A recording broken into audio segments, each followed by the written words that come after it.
Hey guys, welcome back to the channel. In this video, we're going to be installing a CTS turbo cold air intake on my BMW 340i. This is going to be a DIY. We'll go through each and every step to replace the stock airbox with the CTS cold air intake. So let's go ahead and check out what you get in the package. So as you can see, you get various parts with the intake kit. So let's go ahead and talk about each one of them. So first and most prominently is the intake cone here, along with its coupler right here.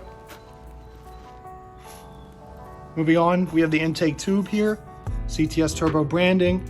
You have the inlet for the MAF sensor.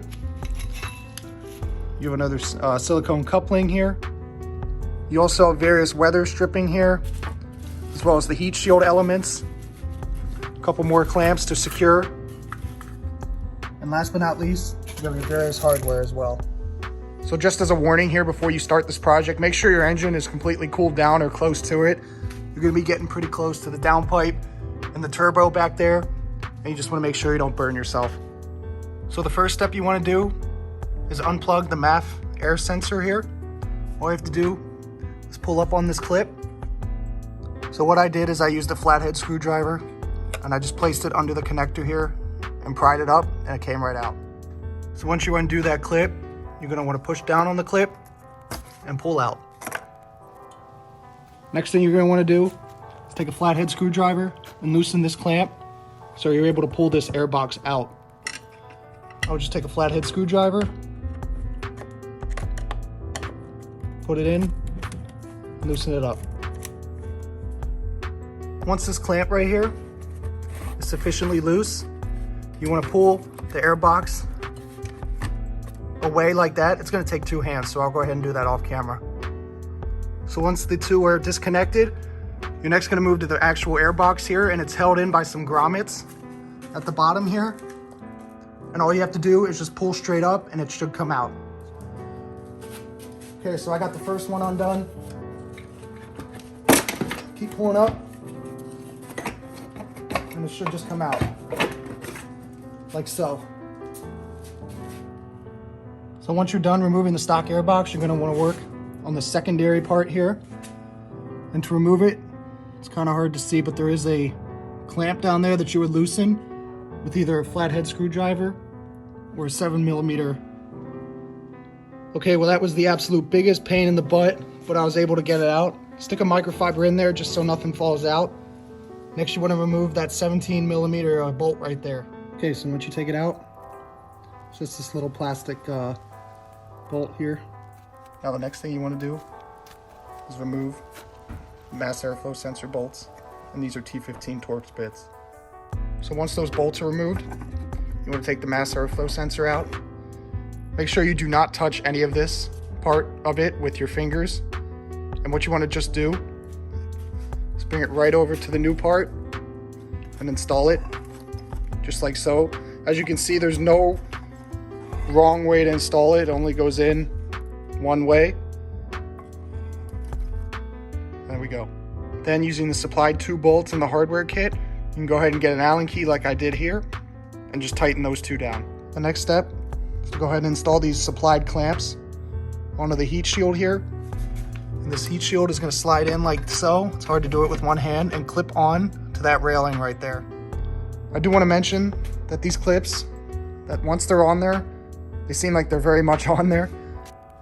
And so put them in a place that you like, and make sure when you clamp it down that it's also in a good position. Otherwise, it's going to be a real pain to try and get this off.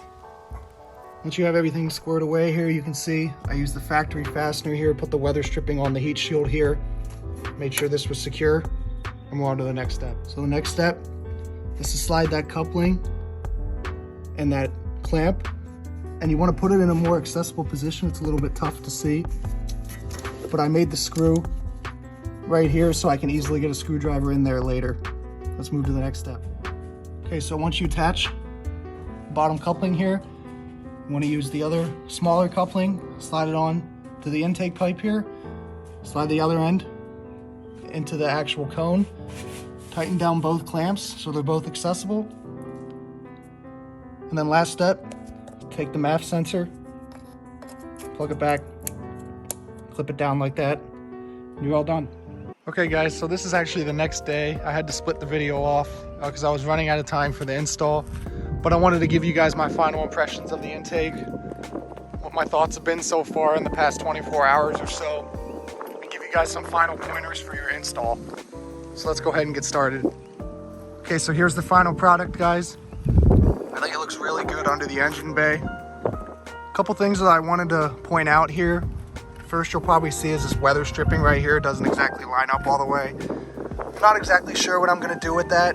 I may trim it just to make it look nice.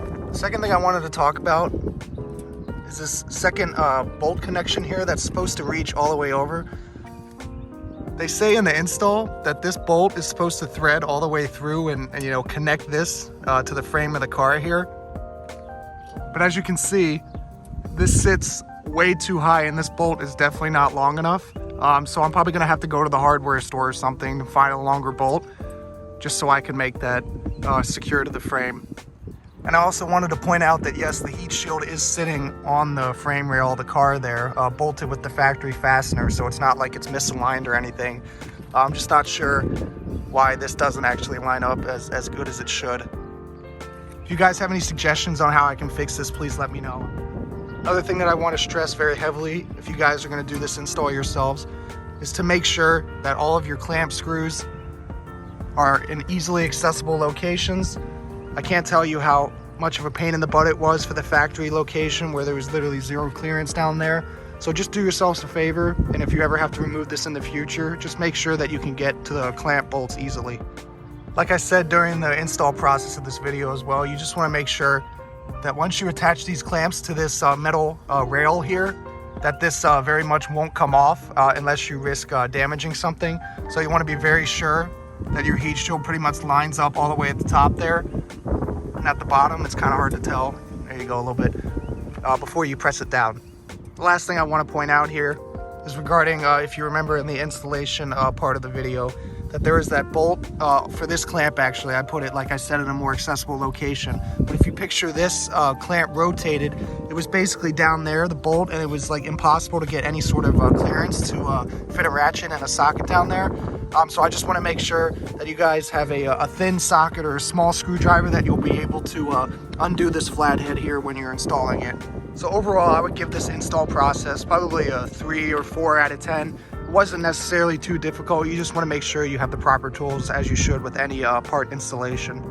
In terms of appearance, I would definitely give this a 7.5 or an 8 out of 10. I love the way this looks under the hood. I love the CTS turbo branding there, as well as on the heat shield, minus the ugly weather stripping that I'm sure I'll trim, like I said. Last thing I want to do is try and get some sound clips for you guys, so let's go ahead and get those rolling.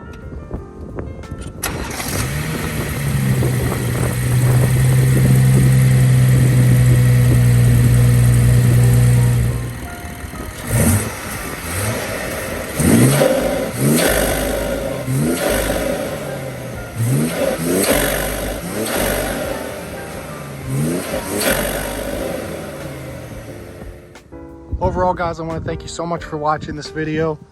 Please be sure to like, share, and subscribe. I'd love to hear about your feedback on the intake, as well as any other content you'd like to see. Like I said, I want to thank you so much for watching, and I'll see you in the next video. Thank you.